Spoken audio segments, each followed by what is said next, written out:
for some Dino Ribs. What's going on, guys? Grill Sergeant here. In today's episode, I'm going to show you how to do monster beef ribs, also known as Dino Ribs. These things are dynamite. Okay, all puns aside, let's fire up the smoker and let's start the show.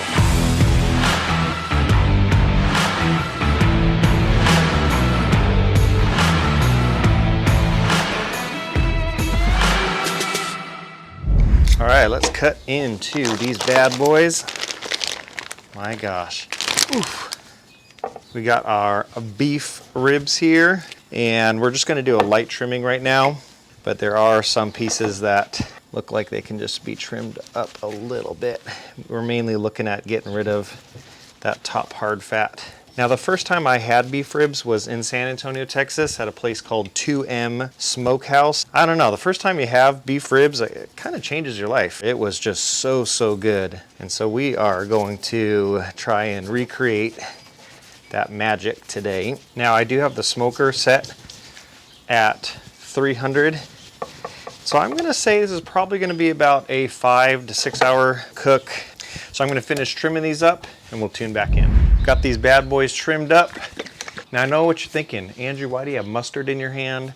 We're gonna use this as a binder. Trust me, it does not affect the taste and flavor of your meat. This is just gonna help the rub stick to the meat. As far as rub goes, 1 part salt, 1 part black pepper, and then 1 part Miner's Mix XXX garlic. We're just gonna mix that in all together, and that's just gonna give us just a nice, almost like an SPG flavor, salt, pepper, garlic. So we're going to get to work right now. So I'm just gonna take some mustard, just pour a little on. You just want to go in there, give it a nice even coating and whatnot. And we can do both sides. There we go. So we want that nice. Ooh. A little pat down. I'm gonna flip that. We're gonna go in and get the other side. And then for good measure, we can go in here and get the sides. Nice. We got one done. I'm going to season the rest of these up, and then we're gonna throw them on the smoker. All right, we got these seasoned up. Man, I'm getting hungry already. So I have the Pit Boss Lorado set to 300 degrees. Now we're gonna get these bad boys onto the smoker.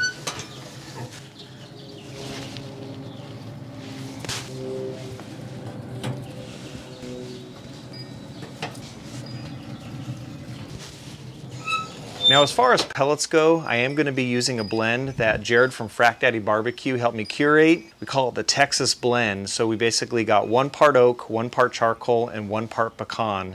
And all those pellets are just mixed up, and they give a really nice Central Texas style flavor to the meat. All right, guys, so I'll see you in a few.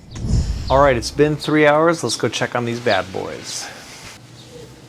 Woo, hot, dang. Good Lord, look at the pullback on them bones. That's crazy. All right, I'm gonna temp these with my thermometer that Cooking with CJ gave me. If you don't know him, do check him out, man. So it looks like we're in the ballpark of about 150, 160. Let me start spritzing these down. This is a apple cider vinegar and a Sprite mix. Very nice. So what we're gonna do is check back in an hour. I'll probably wrap them around 175, 180, and we're just waiting until they just get that fall part tender, and then we'll pull them, let them rest, and we'll carve in. Hopefully it's before dinner time, but All right, we are back, and these things are temping at 180 right now. Woo, man, I cannot wait. Look at these bad boys right here. Hot diggity dang, look at the bones on that thing. So what I'm gonna do is I'm going to spritz this down.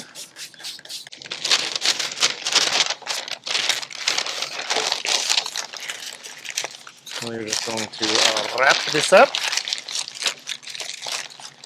and put it back on the smoker. So I'm gonna do these to all 4 and we'll tune back in. 2 hours later. All right, these beef ribs are done and they're ready for resting. And now I'm going to show you a trick to know when it's time for you to rest your meat. It's not by time and it's not by temperature. Let me show you. Look at that. Absolutely beautiful. So we still have to let these rest. You're going to take your temperature probe thingy right here and you're going to go in through the top. And it should literally just go in and there's going to be no resistance. There should be no resistance. It should feel like a hot knife going in through butter. If there is a little resistance or a tug or pull, feel free to put it back on the smoker for another 20 to 30 minutes. But as of right now, this thing is just probe tender. If you want to get an idea of ballpark where they're at temperature-wise, this is saying about 203, 204. I am going to wrap these back up and we are going to put these in a cooler.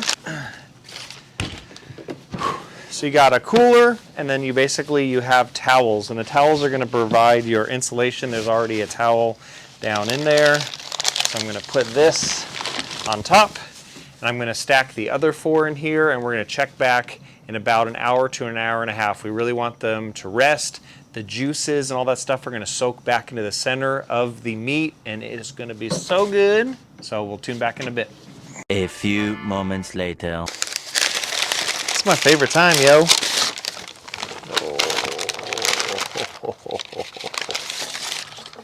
Are you ready to dive in or what?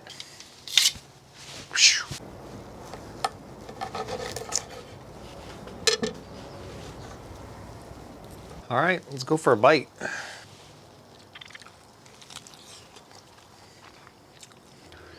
I don't think it gets better than that. That is awesome.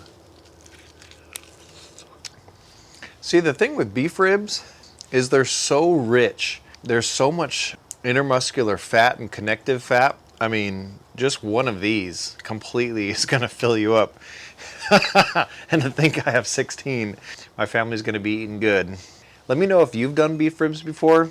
This was my first time, so I can finally check that off the box like I finally did beef ribs. Man, they turned out good. All right, thank you guys for watching, and I'll catch you guys on the Clever Girl. Like and subscribe. Like and subscribe. Excuse me. That was a blast from the past.